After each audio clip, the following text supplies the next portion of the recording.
Hello guys! Ito nga yung Dasmite vacuum ng Gapor. May manual na yan kasama. And then, ito yung mismong unit. Yan. Nakakatuwa kasi yung cord niya sobrang haba. Tapos, ayan naman yung color orange sa gitna. Yan yung power button. Sa gilid, stainless steel filter na siya. Tapos, yan yung likod, yung sa suction, at saka may UV light na siyang kasama.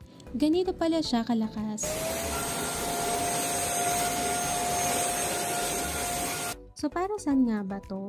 So, ito, sa mga hinihigaan natin, mga mattress, katulad niyan, yung sofa bed, matatanggal niya yung mga alikabok at saka mga surot kung meron man.